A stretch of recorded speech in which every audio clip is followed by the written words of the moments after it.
Hello, everyone. We'd like to welcome you all to Coach Rodo's Winning Regardless podcast. Today, we have our very first guest on our podcast. Her name is Rhyan Norman, and she happens to be an intern at our company. Would you like to tell us a little bit about yourself? My name is Rhyan Norman. I'll be a junior next fall at Michigan State University, and I'm studying marketing, and I'm the marketing intern at Aldevra. All right, let's start with a couple of questions. Like, tell us some things that you've been through in your life, or not even in your life, even in school. Mm-hmm. That's maybe a little struggle or whatever that you had to overcome, whether it be getting up for class or making the adjustment from high school to college, which is big, and just go over a little bit of those. I think in high school I was a 4.0 student, GPA really high. I was involved in everything, volunteering, school activities, and I feel like my adjustment to college was okay. I did struggle at first because I was not really good at keeping track of everything I do, so I didn't use a planner, a calendar. Time management. Yeah, it was a little bad. And until I sat down with my advisor, and he was like, well, you got to use a calendar and everything, and now I love my calendar, and now I really know how to time management better. So did time management help you start to maintain your GPA so that you didn't feel like you were letting yourself down? Oh, yes. For GPA never went down. No. It never went down. Calendar or not, it never went down.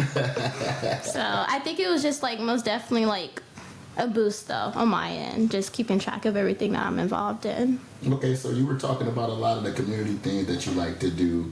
Why don't you give us an example of a few things that you do, like some extracurricular things that you do? Well, in high school, I was part of Inner City Youth for Change, and basically we volunteered during in Kalamazoo community, and then we went to New Mexico for a week, and then we went to Africa for 2 weeks. What part of Africa? Tanzania. Oh, wow. Yeah, we went through safaris, and we also volunteer in orphanage, and we stayed there at the orphanage with them. Yeah. Oh man, that had to be a great experience. Tell me a little bit about that experience. It was amazing. I loved it. We went in July, so it was actually cold there, and I was not prepared. I only had shorts, and so I'm freezing in the morning because we woke up at 7 a.m. and then did not go back to the house until nighttime. And you find out how cold the desert really can be in the night and the morning, huh? Yeah, it was crazy, but I feel the most the thing I learned from going on this trip was being in the moment, staying off my phone, and actually taking in the experience, because everyone doesn't have that opportunity, because it was all paid for. Oh, wow. Everything. Didn't have to pay for anything but all the stuff I bought there. Now that's a great point as far as being able to explore something like that and have it being paid for and taking total advantage of it. So tell us some of the experiences you had with the children. I love the children. I wanted to adopt one, and so we went to So basically, the orphanage and the school was, separate, but, the same people owned both. And so we spent, 2 days at the school. We helped out, taught some of the classes. And when I tell you they love to dance and sing, that's all they do. In the classrooms, they make nothing to something. The little things are just, crazy. So can you give us a little African song that you learned from the orphans? Or? I don't think I remember any, but... It was a lot. Okay. They had a talent show, and we actually joined the talent show, and our talent was just singing a song. We are for Africa. Dun, dun, dun, dun. Hey, that's what we did. All right. With a few little drums in the background going. Yeah. Oh, that's pretty cool. Now, why don't you tell me, what keeps you going? What keeps you motivated on a daily basis to want to, strive to be as excellent as you've been so far? I would say my faith, God. I could not be here without God. This past school year, I accomplished everything I wanted to do, and I gave all my thanks to God. There's been time I doubted myself, but I did not doubt God, and He's the reason I'm here. And I just give all my thanks. I'm just thankful for Him. That's pretty awesome. That's pretty awesome.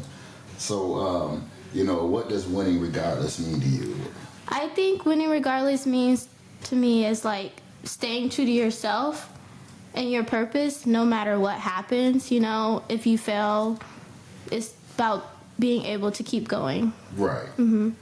Okay. Yeah, I mean, that sounds like, you know, no matter what happens, most people might think it's a losing situation, but you figure out how to win no matter what. Yeah, exactly. Yeah. Oh, that's pretty good. Now, what quote, as far as, like me, one of my favorite quotes that I like to live by is, you know, to send the elevator back down. Yeah. You know, I'm a thorough believer in that. So what quote do you, like, pretty much not live your life by, but, you know, is an extension of you? The quote is, don't expect a good outcome if you're not going to put in the work or the input. And I got this from my freshman year, like my first semester. I went to like this freshman rally, and this guy was just up there like a motivational speaker, and he said this, and I really took that, and I started using it with like with the program I'm in on campus, and like, cause it's like targeted audience is like the freshmen, and I told them like, don't expect a good outcome if you're not gonna put in the work. And I think this goes for anything. You can go for school work, like how do you expect to get a good grade if you're not learning the material or like trying to study for it? And I think it also goes in like getting a job, or to be honest, like anything that you're going through. Because I think that's a great quote, in the simple fact that the things that we've been through, we could have quit, but we still, you know, fought through them and put in the work so that we can make sure that we control the outcome that we get, and we don't leave it in anyone else's hands. Yeah, like at least try. You know, if you want to make something of yourself, you need to try, put in the work, because it's not going to be easy. Exactly. I mean, you got to want it for yourself and no one else. Exactly. All right, so are there any topics that you prefer that you want to talk about? Is there anything that you would like to tell us that we don't know about you that might be shocking? Okay, it's not shocking, but like my involvement on campus maybe. I'm now about to be the president of East Neighborhood Black Caucus. Okay, yeah, oh, wait. I was the vice president, but like I moved up, and so basically like the purpose of this organization is to promote and like foster unity on campus in the East Neighborhood for like the black students, you know. And I love it, like, because before me joining, it really wasn't a thing. Right. It's always been a thing at MSU, but it like just stopped. Okay. And so like me and my friends, we was like, okay, we need a leadership role on campus, and so we joined it. And like we host events like every 2 weeks. It can go from de-stressors, study halls, into like Black Jeopardy night, like volunteering, community service projects, and I love it. That's awesome. And then along with your internship that you have in here, you're able to figure out other ways of to market it, and to be approached by people who otherwise wouldn't know about the program or really wouldn't know what it's about. So this internship is also helping you along that way, huh? Yeah, I actually just wrote down about doing huddles at our meetings, because we do like we meet every week for the organization, and I just like texted my vice president. I'm like, we should do huddles before we start, do pros and cons everybody day, but then also saying their priorities and like what they got to do. That's right. That is outstanding, because that is one of the things that we take pride in here is, you know, and it also gives every employee a chance to tell, you know, maybe their story for the day. And so that way we can, you know, if somebody's having a bad day, we'll know why they're having a rough day or why things might not be going according to plan. So, yeah, that's pretty awesome. So, do you have any photos or anything related to the stories that you've given us that we can later on post and say, hey, this is, you know? Yes, I have a lot of photos from just being like my community service work, and then also just being on campus. So I'll be sending those in. Okay, please make and all sure my achievements. Well, thank you. You've been a great guest on Coach Rodo's Winning Regardless. It sounds like to me that you are winning regardless, and you will maintain being a winner within your life. And, you know, so I understand that you had a knee injury, and of course I had a knee injury and I had a replacement, so I know, you know, what it takes to persevere and, you know, try to get back into being perhaps 100%. Yeah. What was challenging for you and your knee injury? Would you tell us a little bit about it? So let me tell you how I. Yeah. So the very first time I dislocated my knee, I just threw a football and it just went out of place. Oh, wow. I don't know how. And then like the second time was like a year later. I slipped in grass, wet grass, and then it just went out of place. And on Halloween night, so that was an adventure for me. But I feel like the hardest part for mine, it wasn't physical for me. I'm like, yeah, I do come with like physical like restraints and stuff, but for more for me, it was like mentally, just being like, I really sat, because I couldn't do things, you know, I just stayed in my room, you know, but I had great parents who like supported me and was there for me. But for me, it was more mentally, just because like I just felt stuck.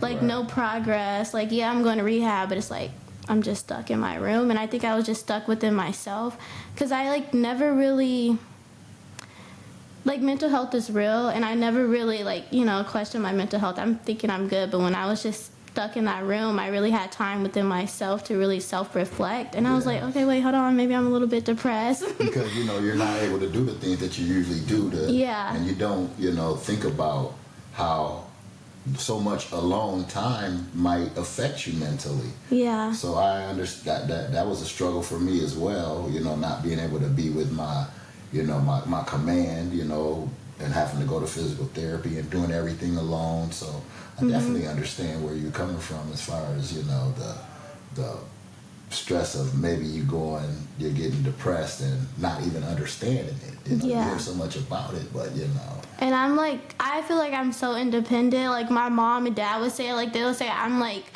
an independent child, like to do things myself, emotionless, like, you know, because I never like, and I really felt like just kind of just bad, you know, like, because I just couldn't be independent how I wanted to be. Yeah. And I did not like that. Like, I had to ask for help, but like, I don't know, I just rather get things done myself without asking. So how did you rally to, you know, to pick yourself up and to come out of that situation and, you know, figure out that, you know, I gotta, you know, get myself together so that I can start back winning again? Yeah, I just had to think about, like, my future. Like, if I'm not going to do nothing right now, like, I need to be proactive. And so I just try to, like, most definitely have some meditation. I was, like, looking up things, like, what to do. And so I did that mostly. And I still, like, was involved in things because during this time I had to apply for, like, scholarships and stuff. Right. So I did all those scholarships in my bed, sitting in my bed and doing my scholarships. That's pretty awesome. Now, you go to Michigan State.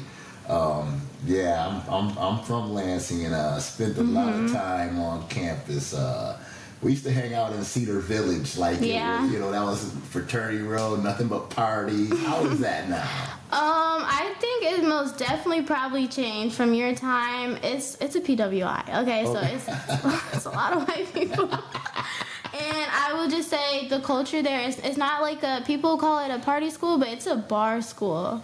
Like, Grand River, full of bars. Like, you just have to have a fake ID if you're going to school there. Like, and it's really hard to kind of, like, find, like, the black parties. They're, like, off campus. Like, none of the black parties, like, on campus. Like, it's about 15 to 20 minutes away. Yeah, now, when I was there, you know, we would go on Grand River. It was like I said, it was where Pinball Pete's and all that. It was. That's still there. Yeah, I went. Oh man, it is the 7-Eleven still there too, right? Oh, see, and we used to just, you know, that used to be it didn't curve, so it was a whole long strip, and it would be nothing but us high school kids just hanging out on the side of the street with all your buddies, because, you know, being from Lansing, there were so many, all of the schools, we were all friends with each other, and there were like 6, 7 high schools. So, you know, you have friends that went to all of these schools. So we would hang out, you know, where there aren't anymore. Like you said, they're just bars. There were clubs, Sensations, and all of that. So, yeah, that was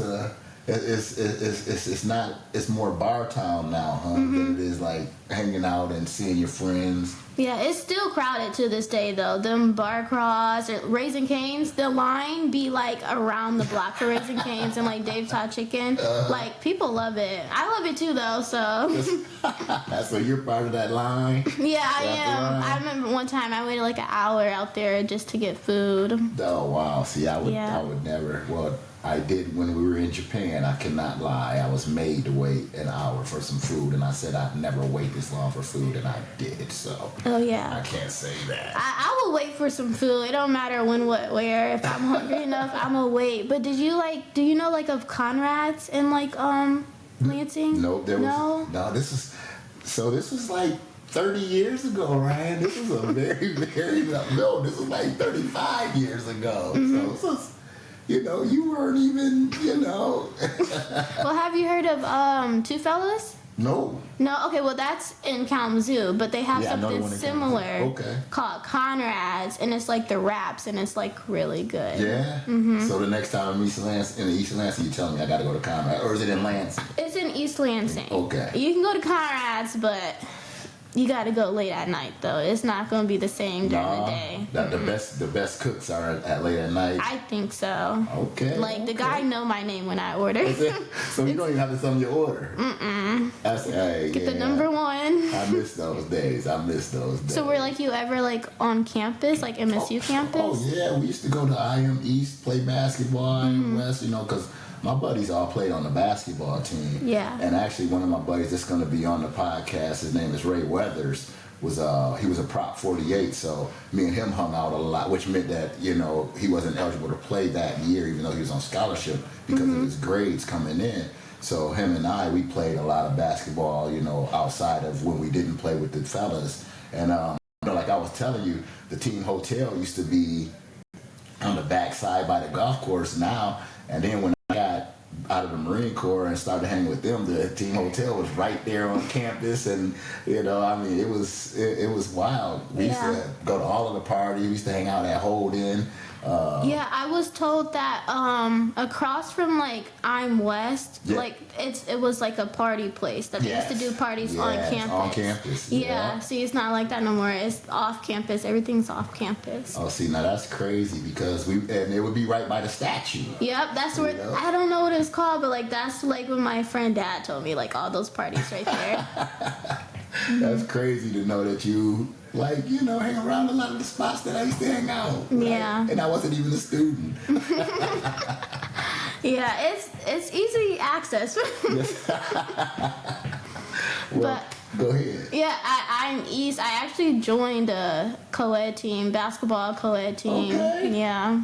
Okay, you wear a knee brace, right? I did not wear my knee brace. I feel like I don't have to wear my knee brace anymore. Okay. For certain things. Right. But I most definitely do still have like challenges with my knee. But it's not like anything big or like How good serious. is your team? Oh, we were really good. Yeah. I may have not scored, but I was a good defense player.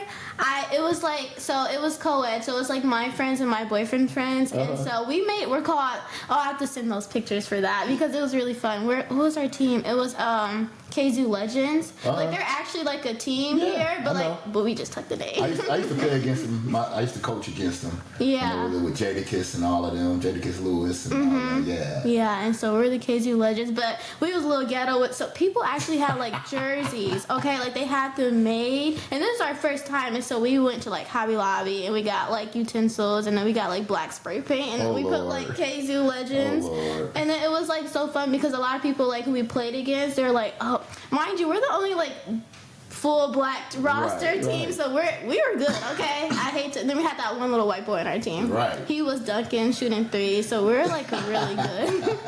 But like people be like, oh, are you guys all from Kalamazoo? And we're like, yeah, because like everybody on the team, we're all from Kalamazoo. Okay, now which did he play? The white boy play at Kalamazoo Central? No, he played at Laura North. So we were kind of mixed. What was his name? James Rocco. Oh yeah, I know Rocco. That's my man. His mom is Mrs. Rocco. She's the one of the counselors over there at North. Yeah, he carried our team. I'm not gonna lie. He that's was my man. Great kid. Yeah, so. we made it pretty far in the tournament, but then we got put out because they had we played against these people. They had this guy who was like 6'8". So he was a ball hog. So was he on the MSU basketball team? No, he wasn't. Okay. No, but I heard like our MSU football team. I think they made a basketball team though. Oh, so that might have been it then. Yeah, of course they used to do that too when we used to play back in the day. Yeah. Those are the good old days. Oh man, you taking me back. Well, it's been wonderful having a conversation with you and just sitting back, jaw-jacking like us old folks like to say. And you've been a wonderful guest. Yeah, thank you for having me. Absolutely. But I wondered about having her talk a little bit about high school to college, Kalamazoo Promise. Oh, yeah. Internship journey, maybe. Okay. So I understand. You being a Kalamazoo Promise student. Why don't you explain? Your high school to college challenge as far as the bureaucracy that you have to go through to get your promise paperwork and. Like what the promise did for you, and it's continuing to do for you. Yeah, so I went to KPS school my whole life, K through 12, and so when you do that, you get your tuition paid for you all 4 years when you go to a Michigan school. Just any Michigan school has to be in-state. Okay. And so I personally did not want to stay in Michigan. But I did anyway, because, how can I pass up, that good opportunity, Exactly. Don't have to, no loans, everything's paid for, and then, with FAFSA, I don't pay for anything right now, That's except for, awesome. Books, but, that's fine. That little refund check comes. But, yeah, so basically with the Promise, they pay for all 4 years of your tuition, and then, so that was great, and then they recently developed this new program called Higher Promise, and this is for Promise scholars who, attend a university in Michigan or a college, and they basically help with your process of finding an internship in Kalamazoo. And so basically what you do is they have a lot of businesses, companies, and where listed in Kalamazoo where you can apply, and you basically apply to Higher Promise with your interview, your application, and then pick your top 5 places in Kalamazoo that they offer where you like to work at. And then they basically match you. Okay. And then you communicate with the supervisor, the manager from that business, and then that's how you do it. So what was your transition like going from, being in the Kalamazoo school system, going right into, not just any college. I mean, The Big Michigan Ten. State, the Big Ten. And Michigan State is, Yeah. very academically astute. So. I would say it was a pretty good transition. I most definitely wasn't. I knew going into MSU, I wanted leadership roles on campus. I wanted people to know me from all the good things I'm doing. And so when I went there, I joined a mentor program, Big Sister Little Sister.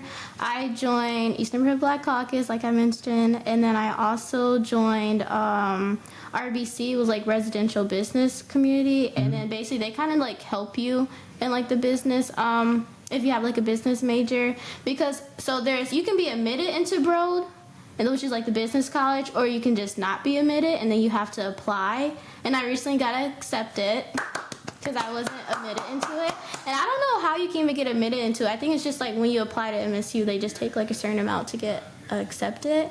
And so it was great, and I feel one thing, I had a lot of supporters. You really gotta use your resources Right. on campus. You can't. I personally don't think I could do anything on campus without talking to my advisors, my teachers, my professors. You gotta get close to them, Right. build a connection, because that's a possible letter recommendation that you could possibly you could use. Okay, so now you learned all of this stuff when you got there. If I'm a Promise kid and is about to come to MSU as a freshman, tell me some things that I might want to know that perhaps there's a student that is thinking about it right now, might stumble upon our podcast. What would you suggest that I do as a freshman coming in that will help me be successful as you are? Well, the Kalamazoo Promise, we actually have an organization on MSU campus that's the Kalamazoo Promise. It's called Higher Promise MSU. They have a whole Instagram, and basically it's just they support the Kalamazoo Promise scholars. Okay. So it's perfect transitioning in there, because you just start attending their meetings, and they help you with resume building, LinkedIn building, or just fostering a Kalamazoo little community on there, because they have something Detroit. They have Detroit Made. And so we kind of have a Kalamazoo Promise thing on MSU campus. Okay, so yeah. that will be able to help me learn what I would need to know as far as being in school with my time management, because it's going to be different. High school time management is, as you learned, is a lot different than college. And accountability, because at home you have to be accountable to your parents, but once you get to college, there's no one there to make you, like, Ryan, can I check your grades? Yeah, you gotta ask me to check my grades. Ain't no going in there when you feel like it. So, Yeah, you most definitely have to be on top of your stuff. It's not going to be easy, and I just feel like you have to want it for yourself. Don't go in thinking like, oh, it's going to be chill, da-da-da. No. Okay. You got to be prepared, which I kind of really wasn't, but it's okay because, like, I used my resources. I talked to my advisors, and, like, they helped me. Okay. I feel like there most definitely is a difference between... Because, like, Kalamazoo Central, I would say, like, the diversity is really diverse. Right. I knew I was going to PWI. I knew it was going to be, like, a lot of white kids. But, when I really walked in that room, I'm the only black person. I was just like, dang. Like, it kind of sucked. And then, like, recently I was in, like, this lab class. I was a little 5 minutes late to class. It was the first day. And so, like, everybody sat where they wanted. And it's like, I'm the only black person. And then I'm, like, the only black woman in there. And so, like, the only seat available was with, like, these all white male. And I sat right in the middle of them because, like, it was nowhere else to sit. And I was just like, it's okay. Yeah. So I did feel like... Out of your comfort zone. Yeah, uncomfortable for sure. And I just kind of felt, like, belittled in there. Because, like, at first I, like, really didn't talk, because I'm like... I don't really want to talk, like, and then, but I feel like the guys at my table, they wasn't, like, overstepping or anything. Like, they asked me how I felt about things. So I would just say, like, be confident in yourself because, like, you're going to walk in rooms and you're the only black person in there, a black woman, but it's okay.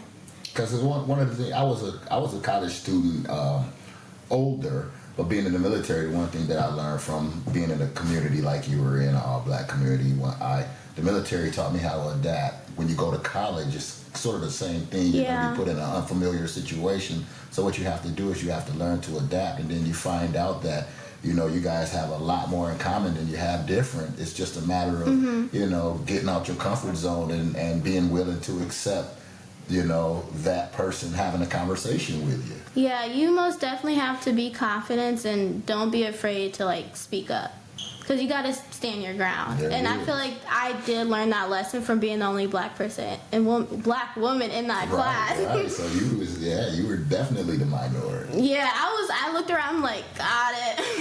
Because I've been in rooms like that before, but this one just felt so different because it was a lot of group work and collaborations. And so it's like, when I first started, I didn't really want to speak, I'm like, I'm just going to, like, let them do their thing. But then I realized the type of group I was in. I was like, okay, I got to speak up. Because I was carrying my group, I'm not going to lie. They was asking me for the question. I'm like, okay. That's it. And so it made you feel empowered. Yeah, most definitely. And empowerment comes confidence. Yeah. And then I did have to, like, after class, the first day, my teacher is like, is everybody comfortable in their seats? I'm really not comfortable, but I didn't want to say anything in front of everyone, Because, like, everybody was like, yeah, and I'm just like, I'm like, okay, yeah. And then, like, I'm the last person to leave class, and she comes up to me. She's like, so how do you feel? Would you like to move your seat? Because, she peeped it. Mm-hmm. Like, how can you not peep?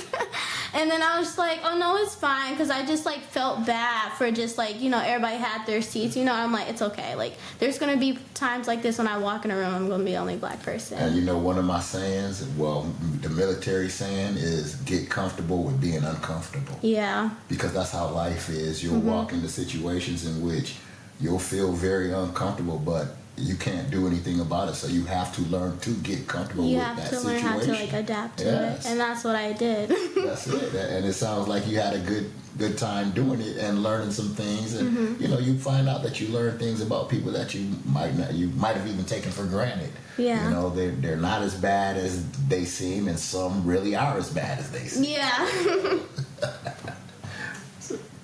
I thought maybe it would be good to tease a little bit more about her Higher Promise internship and that and how she found us, or we found her, why she chose us, we chose her, whatever. Okay, so you say about your Higher Promise internship, and we know about the program because we were part of the program, and we've had a few Promise. Matter of fact, our first intern was a Promise intern, so tell us a little bit about that. What made you choose Aldevra when your list of 5 came out? What made us be the lucky ones? I'm not gonna lie, I do a little research / stalking. So that's what I do. And so they gave us like a huge packet online about just every business one, whatever's like to your major. And so I'm looking at the marketing ones or like just business. And so I was just going through, I looked up every location of the company, who owns it, the LinkedIn, Instagram, Facebook, and you guys are close next to my house. I'm only like about 10 minutes away. Proximity. Yeah, because where I live kind of out there. Yeah. And I looked up, I'm not going to lie, I did not know nothing about Aldevra at all. Like, no clue. I'm like, I thought it was a bank. Okay? I'm like, oh, this is like a bank, No, I looked it up, government contracting. And so last year I had an internship at a nonprofit because I was so focused on, like, I have like a huge passion for like giving back. And so I'm like, you know what? I want to work in nonprofit, I want to do like operation manager or something like that because I'm so focused on giving back. And I think I could take my skills to that. But I was like, okay, let's try something different. And so when I seen government contracting, I'm like, okay, this could be interesting, what could I learn? So I did my research.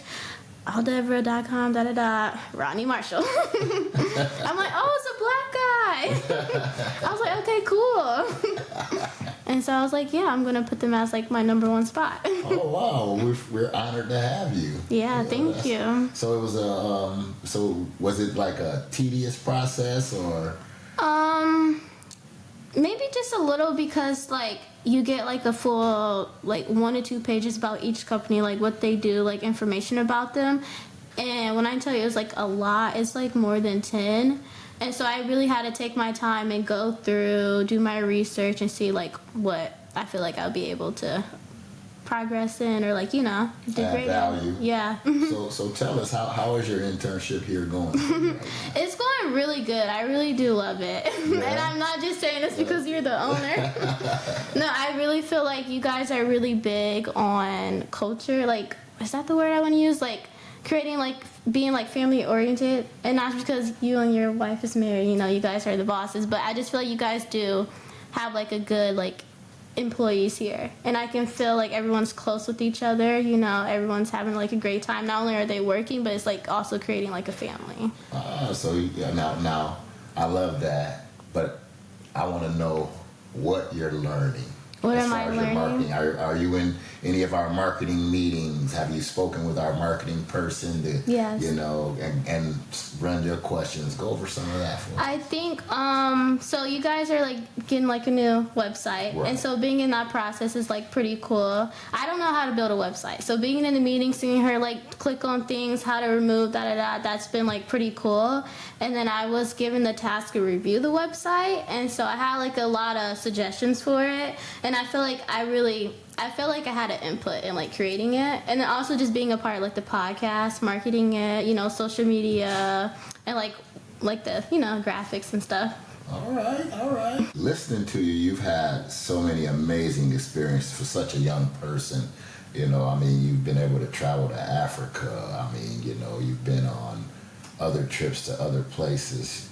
What is the experiences gonna do for you feel, and impact your life and your future? I think through all the things I've been through and all the experience I've done, I think it's provided me with like skills or what I can use in my like future job or career. And I really just want to make something of myself. I don't care about like being rich or something. Like, money is one thing, but I just want to be able to go like tell my inner child like you did it, and not just like money wise, just like I stayed true to myself and my purpose, and I accomplished like what I wanted to do. And I feel like all my experience have provided me like the skills I needed and like the lessons learned, what to do, what not to do. The places you've been and the things you've seen, and that's good. Yeah, that's great. Well, I hear tomorrow's a very important day for you. It's my birthday. Yeah. 2 decades. What?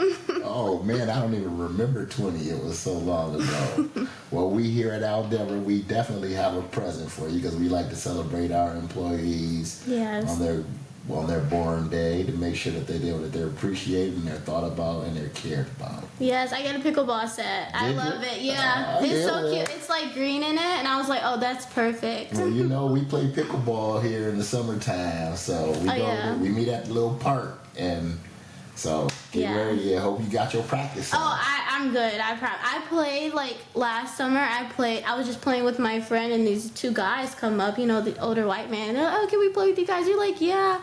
They whooped our butts. Like, I didn't know it was so serious until I played against them. Yes. And what was really cool is you never know who you're gonna meet, and they actually attended Michigan State. They're alumni. Oh wow! Yeah, it was so cool. Again, getting out of your comfort zone. I know. And then this one time, I'm in my backyard, helping my neighbor outside, and then another lady comes up, and she was she was talking to me. She works. I don't know where she worked at, but I added her on LinkedIn, okay? She was like, oh, give me your LinkedIn, blah, blah, blah, blah. You never know who you would meet, so you got to have that elevator pitch ready. That's it. And, Zoe's a pretty good pickleball player, too, so... I can't wait to whip on both of y'all. Oh, wow. I like doubles more than singles, though. So. Well, that's okay. Y'all can be partners. I'll take my wife. Oh, that's fine. Yeah, we'll whip on y'all. I don't play. I just, the sets added to my collection. I have 4 sets now. Oh, okay. Good, yeah, good. You can add a butt whipping to your set. Oh. We'll see about that. I don't know. That knee might pop out. Oh, yeah. I got long arms. I don't have to move that much. I was just going to say, she's had so many good advice about being in the moment, making nothing to something, building a connection, staying true to yourself. Does she have any final words of wisdom or advice for young people? So, no, I don't know. Do you have any final words of wisdom or advice, again, that you would give to someone, that's, in your age demographic and... might need to know some useful information that you might have. You want to give a couple seconds to it? Let me think. I would say, know who you are. It may take time to know who you are, but know who you are before going into some things, because people may try to, change you, be who you are. And, know yourself, because there's been times, and know your non-negotiables, actually. Because you don't want to go into, know your purpose, your mission, your values, and stick to them.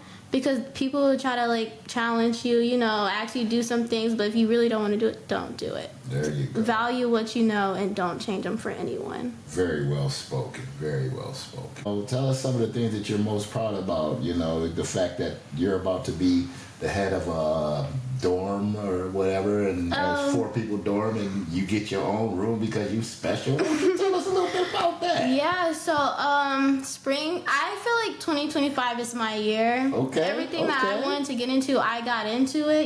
There was a couple of doubts in myself and everything, but I got into it regardless, and I couldn't have... Winning regardless. Yeah, winning regardless. And I couldn't have gotten to these things without God, but I will be a RA, a resident assistant, next fall. I got into a sorority, Alpha Kappa Alpha Sorority Incorporated. And then I got into my business college. And all those things happen, all the application for these things, the interviews happen during 2 months apart in the springtime. And so I was a little stressed, but I succeeded. That's what's up. That's what's up. So you sound like you're an accomplished young lady already at 20. See, young women, it can be done. You're sitting right here listening to one. All you have to do is go out and get it and be focused. Yeah. What are you most excited about with your future? Because I see it being bright from all the things you told me, as smart as you are, as accomplished as you are at 20 years old. I mean, geez, it's hard for me to even remember all of the things. So, what do you see yourself in life? Where do you see yourself? So the end goal of my career, I do want to be a professor. Okay. And I want to teach business. And so, but to get there, I have to do some undergrad, research, research assistant for a professor or anything, and so I'm going to do that next spring. So I'm really excited to try that out because it will give me a great experience to see if I really want to be a professor, you know, like see if this is something I really fit in. And so I'm excited to do that. So your research will be with a business professor? You're going to, okay. Yeah, that's the goal. Have you found one, or is it going to be at MSU? Or? Yeah, it's going to be like with MSU, but I haven't done like a lot of research about it yet. But I am looking, and I'm also doing like research about like doctorate programs, because, you know, it all plays a part. I got to do something. So I have a cousin who is a Michigan State grad, who is, I think, the dean of one of the colleges up there, who is also a professor, who would, you know, he's also, I guess he's also a pastor, so would go along with your faith.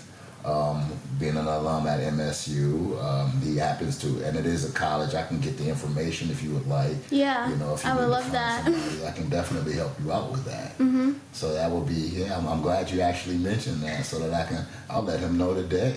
Thank you. Yeah, Absolutely. because you got to get close to like your professors and stuff like that, because they could possibly like either referral me to like the doctor's program or like a letter of recommendation. And the thing about him is he used to be a professor at MSU, LCC, so he knows all of the education departments. So even if you don't end up, you know, with him, he knows people that, you know, hey, my nephew or my cousin sent me this young lady. You have the credentials, your name. All I have to do is just give your name, because your credentials will speak for themselves. You know, you're very accomplished. So any professor would be glad to have you and would be lucky to have you. So yeah, I'll do what I can to try to help you out with that. All right, thank you. Absolutely. And I would just say final shout outs. Like, I know she's talked about God, maybe her parents, she mentioned like once, or I don't know. Is there anybody that you want to give a shout out to tell that you're grateful and, you know? My family, my mom and dad especially, like they have been supporting me my whole life. They never told me not to do anything, and I respect them so much, and they're the reason I'm here and like the reason I'm going to succeed in life. Well, Mom and Dad, I just want you to know you've raised a very intelligent and magnificent young lady, and I've only known her for 2 months, and this is how I feel about your young daughter. So she's a great young lady, and her path is clear as she makes it. I'm proud to have you as the very first person on the podcast. I think you represent it very well, and you should be proud of the job that you did and that you're continuing to do. Thank you. I'm glad to be here. You have yourself a great day. Again, this is Miss Rhyan Norman. Would you like to say a few last words? Thanks for having me here, and I'm glad I got this opportunity because I never experienced nothing like this. I was nervous coming in, but I'm glad to see the new guest on the future shows. Okay, so now with you saying that, how was your first experience on a podcast and being the very first one on ours? Well, one, I feel special being the first one, but also I feel good. It was a good experience. It was like, it's just a conversation. I was nervous for no reason. All right, well, good. Well, again, thank you for joining us, and you have yourself a great day. And if you want to hear Miss Rhyan speak, you can find us on your local podcast, wherever you listen to your podcast, and, you know, be interested and can't wait to hear our correspondence. Yeah, thank you. You're welcome.